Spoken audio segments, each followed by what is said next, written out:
do it. Just do it. Don't let your dreams be dreams.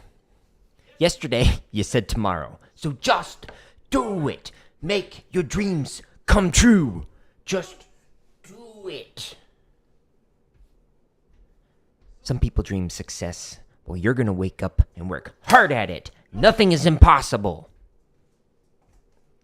You should get to the point where anyone else would quit. And you're not going to stop there. No, what are you waiting for? Do it. Just do it. Yes, you can.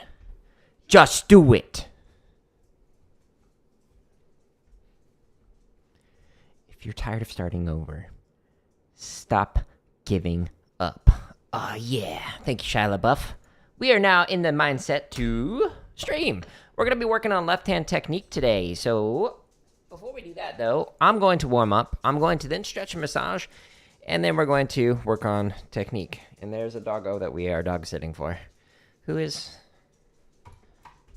right over there. Hi. How are you? You good? I don't know why she's over there. Good morning, Oats. Okay, so let's warm up. Today I'm going to do something a little bit different. So I'm going to play 1 rep of each of these. So we're going to do slow paradiddle, and I'll do it at 140. So in every single one of these play-alongs, there's 1,800 hours of them. You just go down into the timestamps in the description, and you can jump to whatever BPM you want. So you can be like, cool, let's play this at 140. And then it'll give you a little bit of a pause so you can set up, and then it'll start.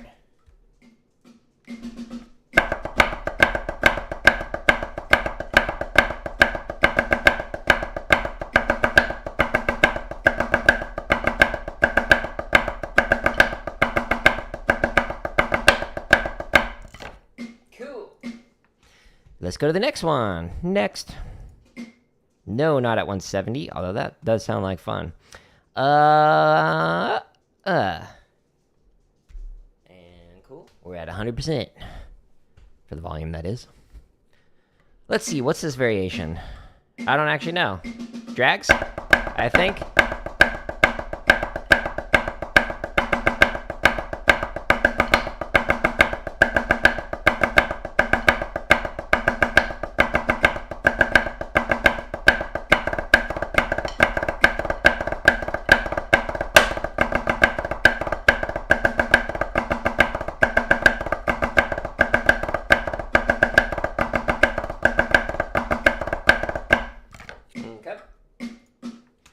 Next up, it should be cheeses. Slow paradiddle with cheeses. Yeah, cool. Scroll down. And then click on 140. Click. I have not drummed at all today, so this is quite the warm-up to just jump right into. Bentley, thank you for the like on TikTok. Paradiddle, paradiddle. The accents make a paradiddle. Hence the name, slow paradiddle. Cheese-a-diddle, cheese-a-diddle.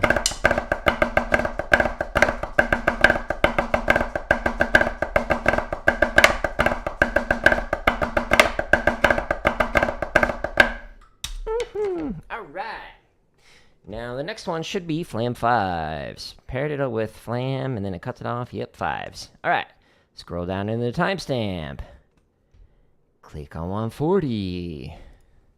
We'll see if my hands are ready for flam 5s on this variation. Stay tuned, folks. We're going to find out in this morning's episode of Jared Attempts to Play Stuff Without Warming Up. Paradiddle, paradiddle.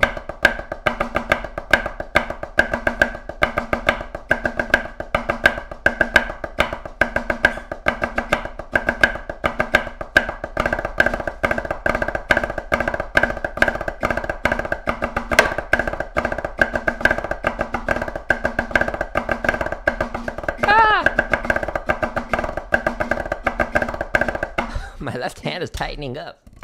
Tighten up. It's like I need a stretch and massage, which we're going to get to here in a minute. The next one, paradiddle with chutta-chas. Okay. That's a lot of little flams.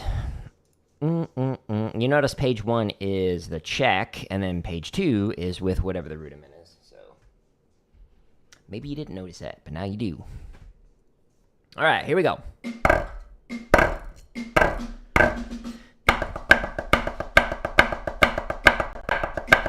That was weird.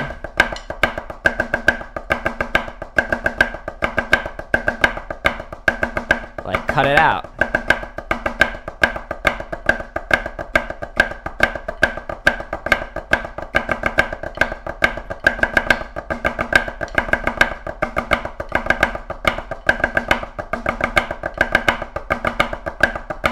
Whew, that's a lot of little notes.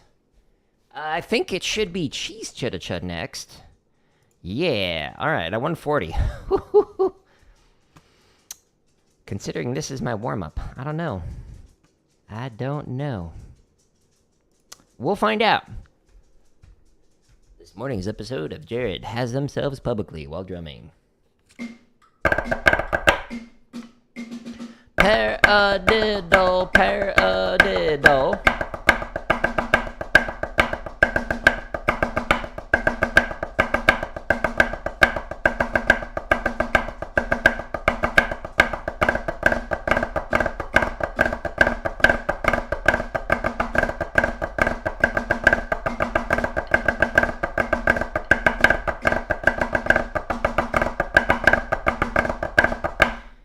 Yikes! Difficult. What's the next one? Chut cheeses. Why do I torture myself so?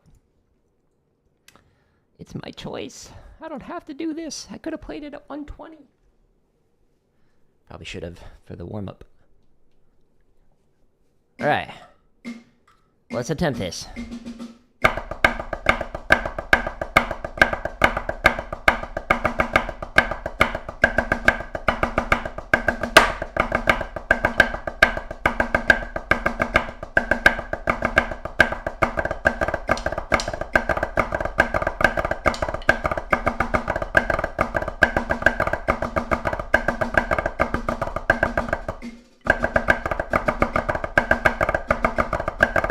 Yikes. My left arm is like, please stop it. Stop. Cheese inverts next. Okay, so this one I can't do it at 140 because this only goes to 120. I don't know. Let's try 100, maybe? Question mark. I might regret this. Okay, so this is a different variation. Still the same idea, but you're chopping out a note for every single one of the patterns, basically. So instead of flam accent, you have inverts. Paradiddle, paradiddle.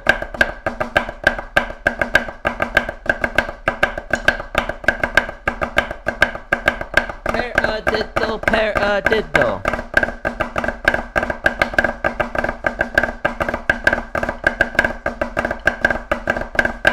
It kind of reminds me of Susie, which is also available on my website. Is there another one after this? Swiss Drags. Okay. This ought to be interesting. Huh. Okay. I don't know if I can play this at 140. But then again, the Chut Cheeses I couldn't play at 140, but I tried it anyways. Swiss. Ah.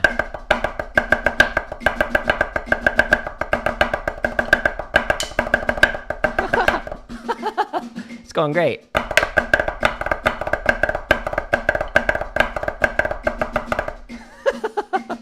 It's the alternating Swiss drags. That's weird. Tut digga dut, tut digga dut.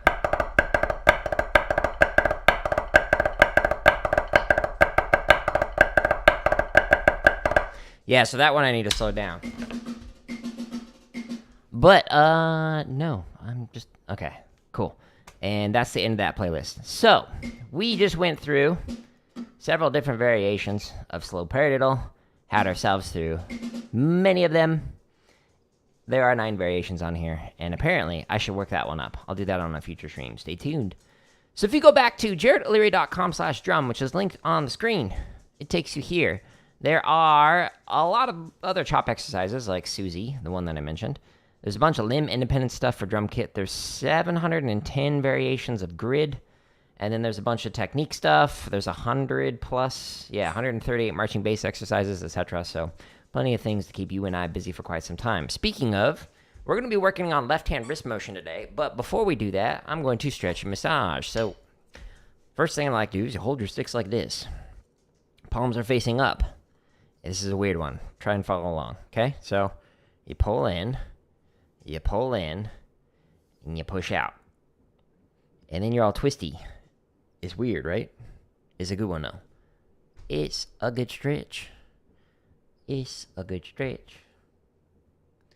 Learned this from my first drum teacher. Thank you, Kyle. Appreciate you. Interestingly enough, I ended up teaching his kids. I became an elementary general music and band director, and his kids just happened to go to one of the schools that I taught at. I was like, that's funny. What are the odds? It's like an hour drive away from me, and just happened to teach at his school. That's funny. Okay, if you do traditional, rotate, hold there. Then rotate the other direction, hold there. Okay. I don't do that anymore. Now I do match grip, which is what I'm trying to fix today. Yesterday, I demonstrated that you can stretch your tendons. Ooh, that feels great. On the wall, the lower you go, the deeper the stretch. This morning, I'm going to do it on the pad. Don't put all your weight into it. You don't want to tear stuff. Nice. Oh, I got to sneeze. Resist. Don't give in.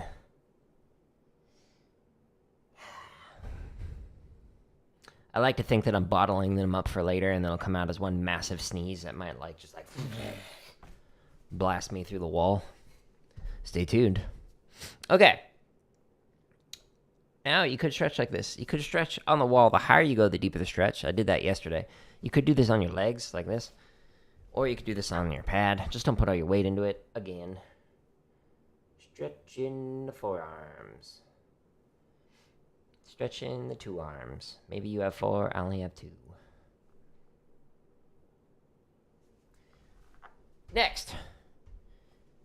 Thumb to thumb. This just goes twice as fast. We're stretching the fingers. You could do it individually, but why do that when you could do it twice as fast? Boom, boom, boom, boom, boom, boom. And next finger. I hope you're following along. I highly recommend doing this daily. Warm up first. Get the blood flowing like I did. Just play something fun. Or whatever. It could be something boring. As long as it gets the blood flowing in your hands. And then do this routine. And then actually get into the grind. Spend the majority of your time focusing on things that you're not good at. So that way you can get better overall. At the end of the streams, I highly recommend having fun, so that way you end on a positive note, not just grinding the entire time. So at the end of your practice session, spend 5-10 minutes just chopping out or something. Now I'm going to massage. So we're doing the thumb on top and the fingers are going to go underneath. And so I'm just kind of working my way along the forearm. Depending on how your arm is feeling, you might need to go up into the triceps or the biceps, etc. The biceps in particular, if you do a rotation for a traditional grip, this can get a little tight right here. You'll notice the muscle move in. That's a little hard to see in the lighting. Also, I don't have big muscles. But yeah, that might get tight. Sometimes the shoulder can affect the arms, which can affect the forearms, which can affect the hand. The point is, stay relaxed. It'll help your drumming, I promise. I do have a doctorate in music education. I do know things. I did get a full ride in percussion performance. I can sometimes play good. Not when I'm warming up, though. So my arm is tight because of the injury that I got from the donating and platelets. You can still see the yellow a little bit. It's getting better. That purple part is slowly going away. That's the last of it. But it's still really tight along here. It definitely affects my playing. Especially with these sticks. These are the heavy Hardeman hammers, so they're extra difficult. Now I'm going to massage with the thumb on the palm and then the fingers in the back of the hand. Just trying to get nice and loose. Bum, bum, bum, bum.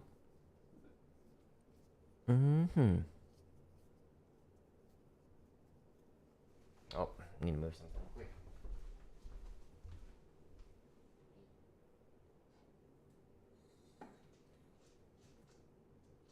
There you go. We're back. Back again. Switching hands. The dog bowl moved out of reach from my doggo, so had to move it back. All right, now the last little massage that I'm going to do is from the base to the tip of the fingers. So you're going to do this 2 or 3 times, maybe 4 times, depending on how tight your finger is feeling. You just kind of like wiggle across it while massaging your way through. The lighting difference is noticeable. Maybe we should get an overhead cam or overhead light for the overhead cam. Maybe that would help. Also, the fact that this is different than that camera kind of like messes with things a little bit. Although I wonder if I had 2 of the same one, if it would screw up things depending on what platform I'm using. In terms of like switching the cameras. Like, does it look for the name or does it look for like a serial number or what?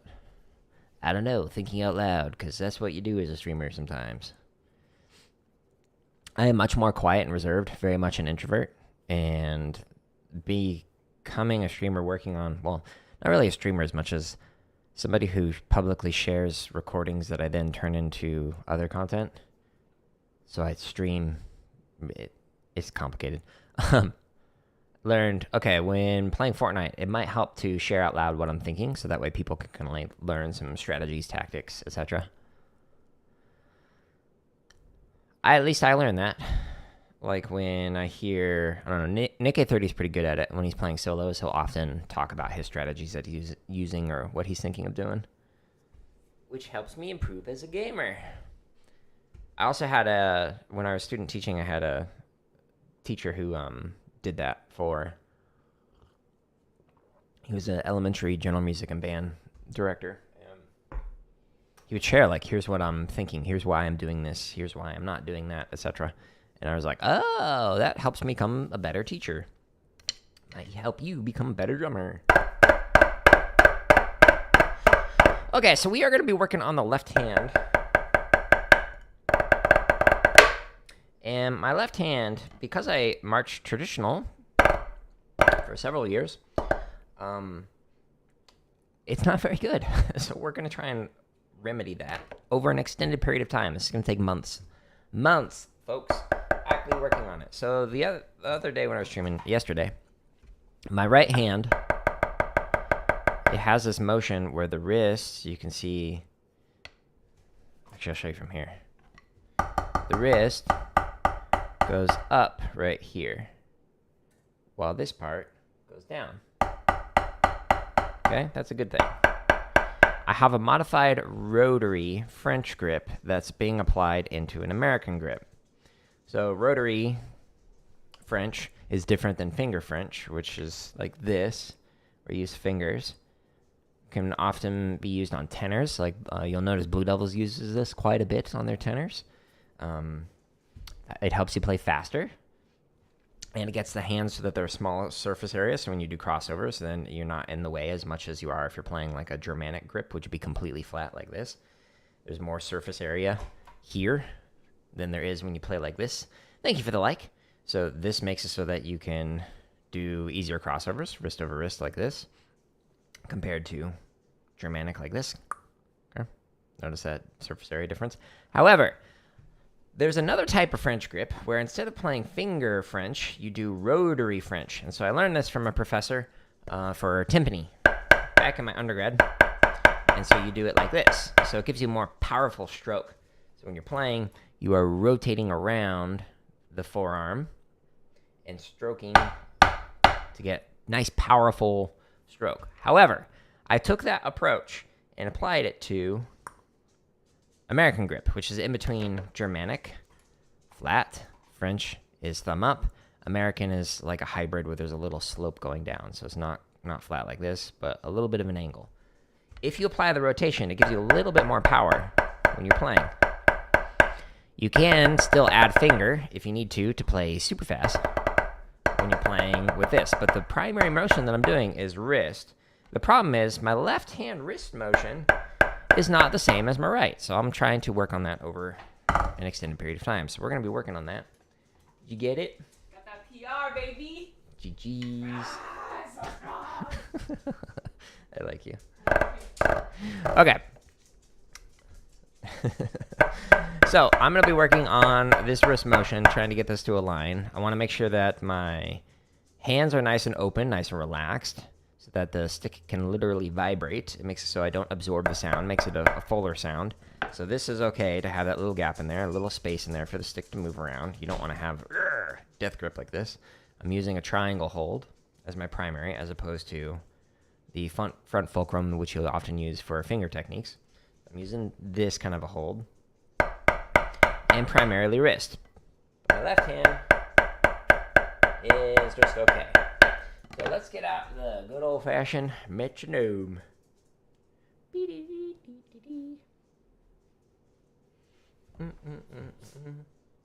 Okay.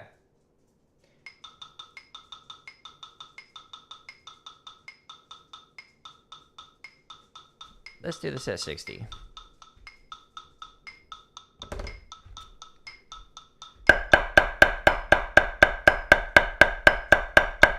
Too fast. Let's do this at 40. Okay, so I'm specifically just focusing on this left hand motion.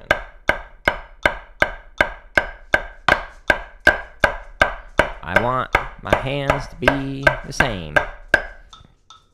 OCD.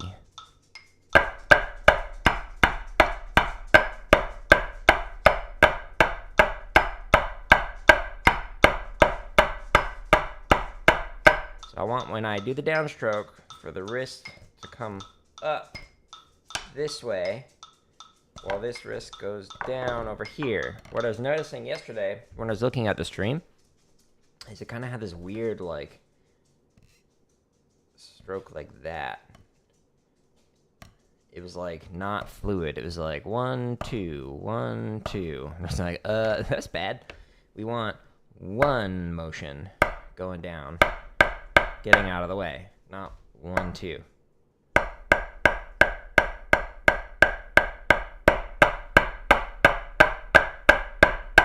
Okay, let's try this again.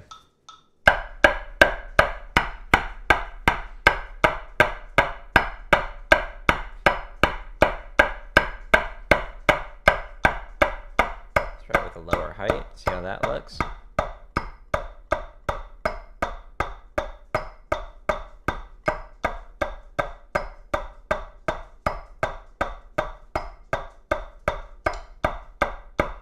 A little bit easier for me to do it at higher heights with the left.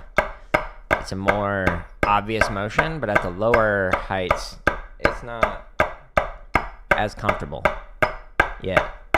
One day. If we keep working on it, we'll get there. Stay tuned. We're gonna stream until we get it. 5 months later.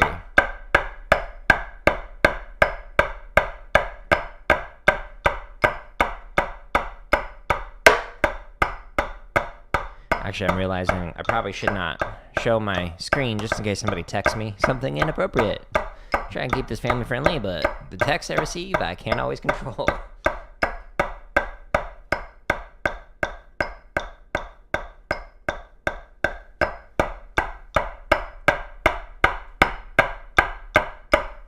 Okay, I'm going to put a slight emphasis on this every other note. And I'm going to start to lower the taps.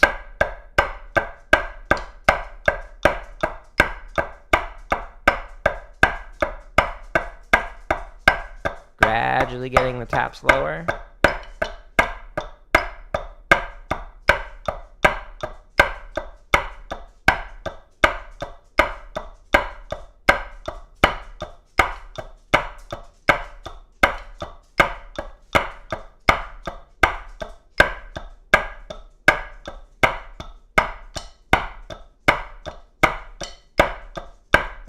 Okay.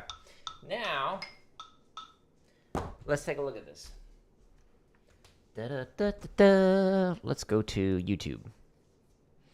I can't subscribe to myself. But you can, if you want to.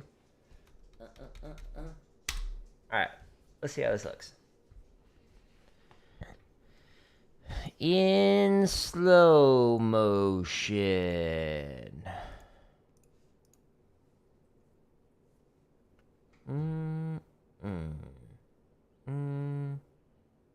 Yeah, see, the angle of the wrist is still a little different for the left hand.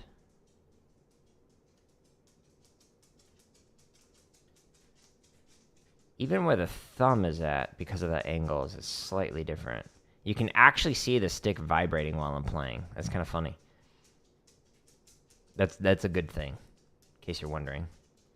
Hi, Minnie. Doggo joined. You analyzed my technique? Thank you.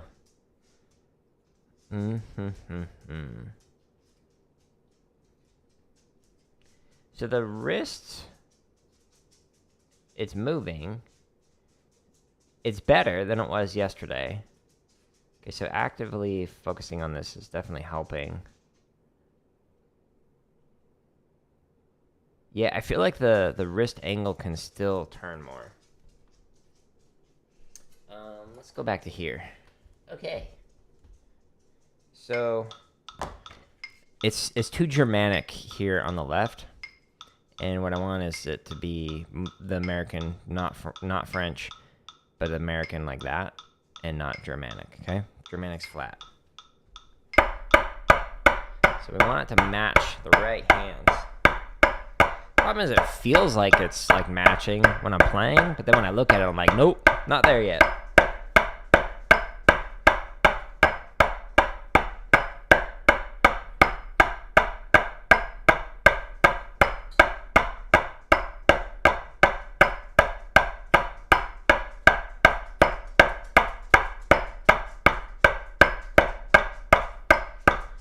Try lowering the heights.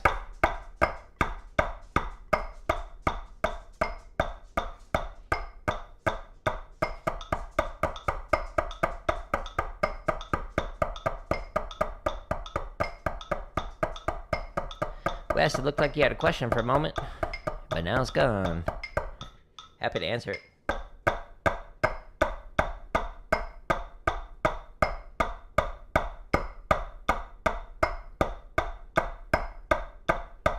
Hello from Brazil. To be specific one. Question, do you have a background in rudimental? Like heavy sticks like these? If you have a background in them, then I have one that I recommend. And is this for drum kit, or is this for, like, concert snare? If you can answer those, then happy to tell you.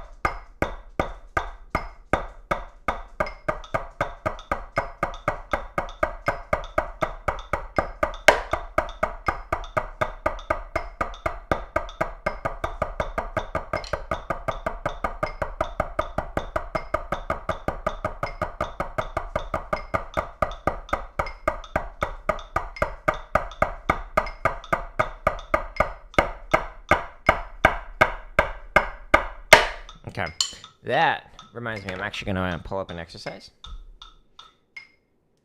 Okay, let's go back here. I'll actually just answer the question broadly. So in terms of like drumsticks that I recommend, if you're on the drum page, which is linked on the screen, /drum, you actually go to /gear or click on this thing that says gear I use. Then that can allow you to jump to the percussion section of here's the stuff that I use. So here are books that I recommend. Hi, Minnie. You're adorable. Here's like the pads that I'm using. Like you see a small tenor pad underneath my large tenor pad. And then this is the one that I'm playing on. In terms of sticks that I recommend, so for concert sticks, I recommend the Bolero tips. And the reason why is because it allows you to play superbly quiet with the little bead. However, if you have a background in rudimental and you have like the chops to be able to play loud, then you don't need like a bigger bead in order to get the loud volumes with it. So this is my go-to concert sticks. For drum kit sticks, I actually recommend the Jack Dijonets. And the reason why is because they feel heavier and longer than some of the other drum set sticks that are like made out of balsa wood, basically. Like they're just too light for me. With the background of playing with the heavy sticks, these Hardeman hammers, I prefer the Dijonets because of their weight and the length of the stick. It just most matches the feel of a rudimental stick, except they are significantly thinner. In terms of like practicing sticks, I recommend the Hardeman hammers because they're great for building up chops. You can also get this one that's good for building up chops. The only problem is these beads will eventually like break over time, so they don't last as long as I would like them to. The stick tape melted a little bit, so it's a little tacky, a little sticky. Bleh. In terms of like rudimental sticks that I recommend the Hardeman sticks. The barrel tips and the weight, like they just feel good. I have used other sticks, like you can see the ones behind me. So these are Tom Float sticks on the bottom, and then on top was the Scott Johnson's ones. Those were when he was still with Vic Firth at the time. But he has switched. Whoops, this one. And then for tenor sticks, I recommend the Hardeman multi-tenor sticks. Like I've tried mallets before, and I just don't like them. So I prefer these. But those are the sticks I recommend. And if you click on any of these and buy them from there, then that gives me like a little bit of a kickback because they're Amazon affiliate links. But this is where you can find all of the gear that I'm using, all the mics, everything. And then specific books that I recommend for percussion. Like there's a ton of content on here on the /gear page. But yeah, good question. Hopefully that helps you out. And again, hello, Brazil. Okay, so I'm going to use an exercise that is called Rebound. And so this one you can find under the limb independent stuff. You can also find this under technique. But this one, it's very basic. It's just going faster up to 16th notes and then slower down to quarter notes. Okay, so it's a great way to work on a variety of things. Like you can play this with double strokes. Like I'll often do this on drum kit where you'll see me play like snare, snare, foot, foot, snare, snare, foot, foot, snare, snare, foot, foot, snare, foot, foot, snare, snare, foot, etc. Going through that and just work on like double strokes between the hand and the foot. But yeah, we're going to do this at 80, which is what I was playing at for... No, I was doing it at 40 for the 16th note. So we're going to start there and we'll just kind of work our way up. And we're specifically going to be looking at the wrist motion for the left hand to try and fix that a wee bit.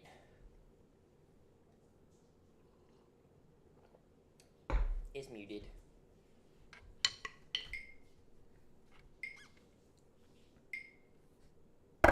Okay, here we go. I'm rushing. Oh, actually, no, this is not the speed that I wanted to go at. I did want to go to 80. I was right.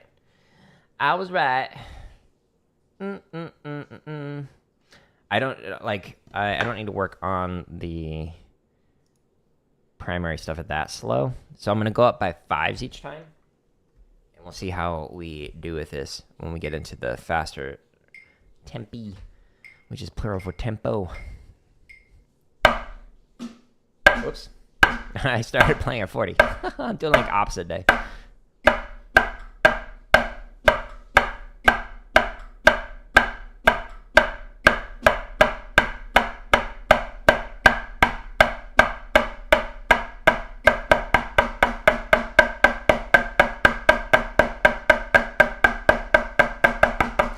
You're very welcome.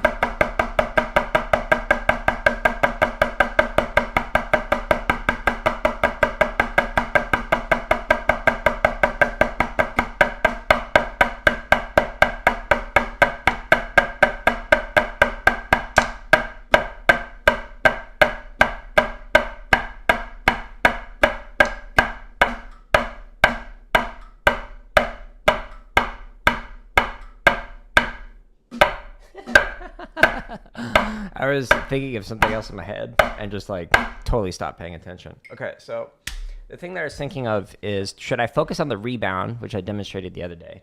The name of this exercise is rebound because the focus is on getting the rebound as fast as possible off of the head. So the point of that is to work on a velocity stroke, which makes it so that you can play with more power if you choose to do so. So your goal is to throw it into the head as quickly as you can and just get out of the way so that your stick rebounds very fast. However, I also want to focus on just nice fluid motions just to see how my left hand's doing. So I'm actually going to focus on not the way this exercise was intended, but I'm instead just going to do it just a normal, natural stroke. And we'll go up by 5. My nose gets itchy when I do drum streams. Why, chat? Why? Tell me. Here we go. I don't know why I played that snare note at the beginning. Shouldn't have done that.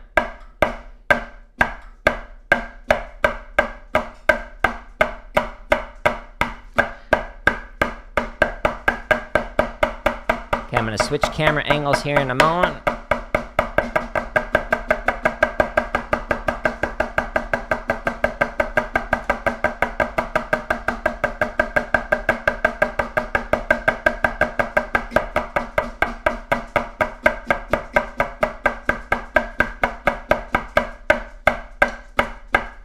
Got a partial off.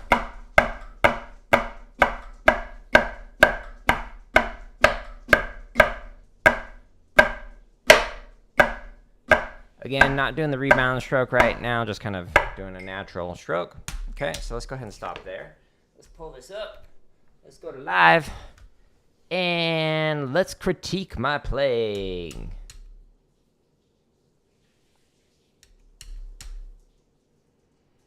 I'm waiting until it shows the music.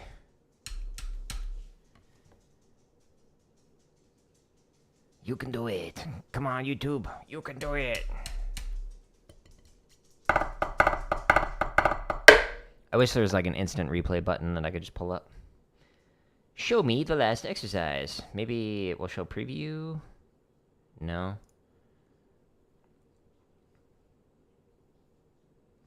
Okay, we're close. Full screen. Okay, so I press the pedal. Kind of screws up my playing a little bit doing this because I'm changing my hand angle while pressing it, trying to find it. It was hiding under my pad.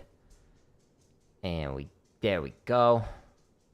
Okay, now let's get back to actual playing technique, center my body. Okay, so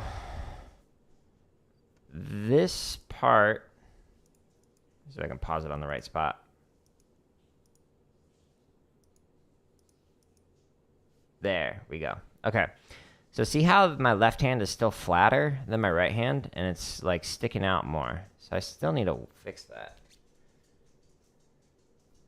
The angle, it's hard to tell because of the camera. It's kind of covered up there.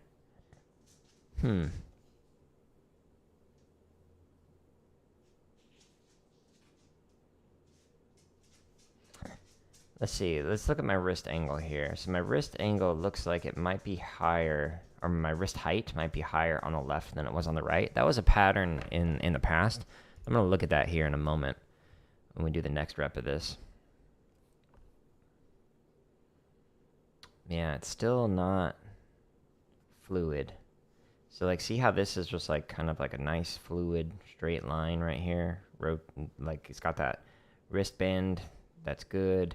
We've got the hand coming down for that. But here, the wrist is not bending as much. No.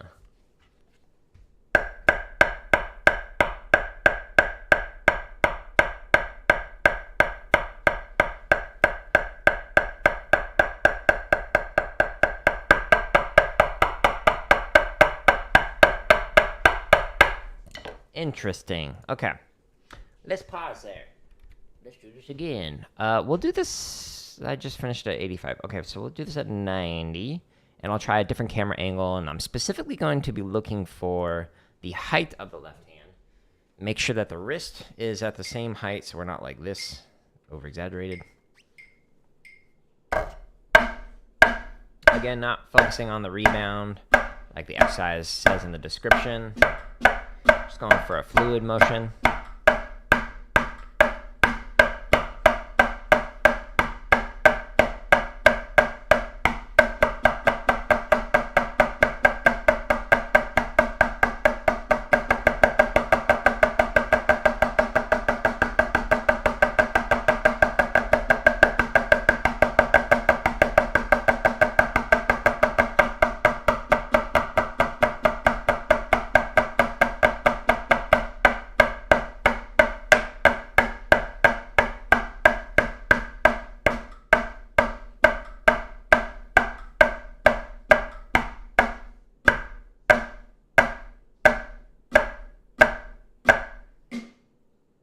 Okay, pause. Let's go back. Let's check this out. I like the pause with my mouth open. Okay, live. Let's go back. 40 seconds. Too far back. At least we can see now where I'm at in the music.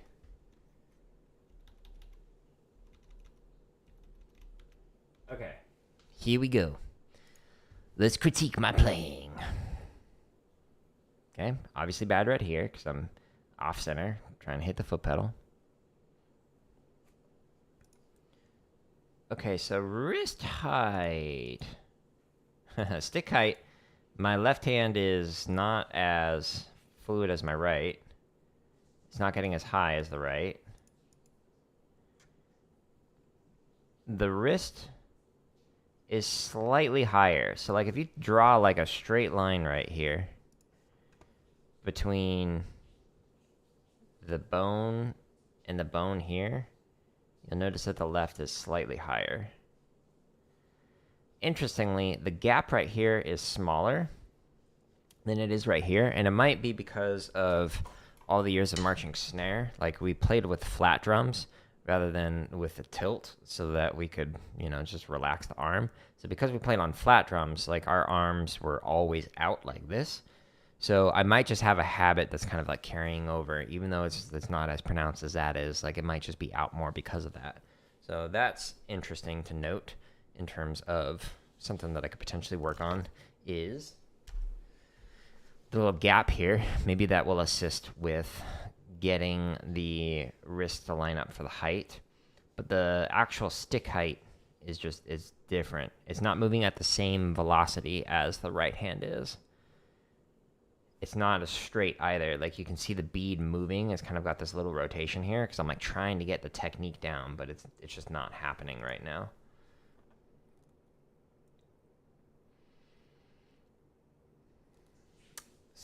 Yeah, even the fingers. So I have a tendency, you can see the ring on my hand, so I have a tendency to kind of like open up those fingers more because otherwise it'll create a clicking sound. So that's potentially the cause for the fingers being a little more off on the back of the hand. Okay, so the velocity is a little better. I think the issue is it's got this like wobble to the stroke itself. It's not moving straight up and down. And it's because I'm trying to get that rotation. So what I might need to do is practice with the other stick here. So I get that rotation down while going straight up and down the entire time. So I might need to do that. I'll probably do that next time that I practice this.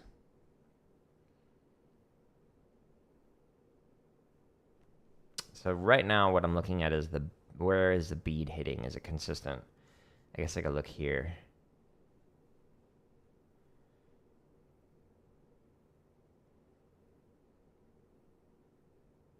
Yeah, so it's a little inconsistent with that. It's not as fluid. It's funny to see like the muscles And the arm just kind of like... Okay.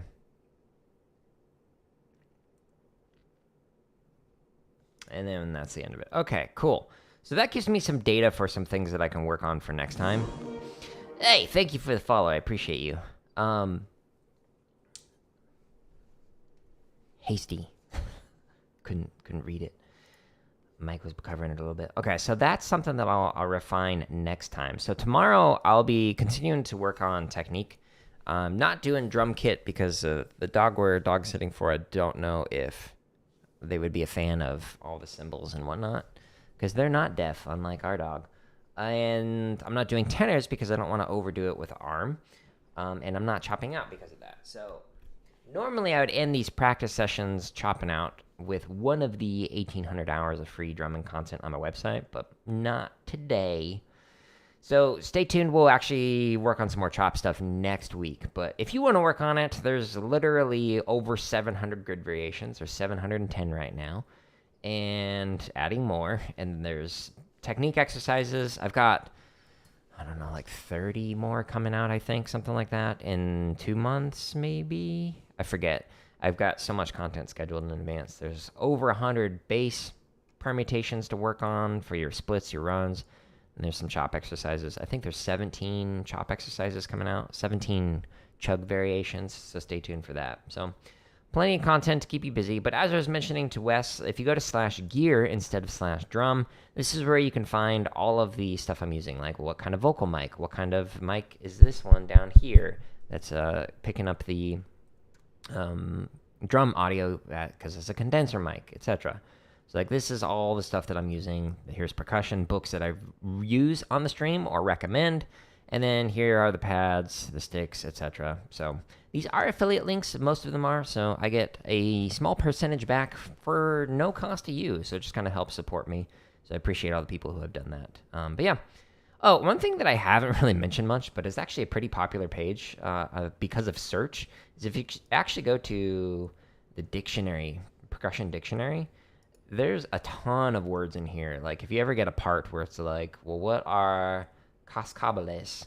Okay, well, I probably completely mispronounced that. They're actually sleigh bells. If you get a part for that says lacrimoso, it means, okay, play it tearfully.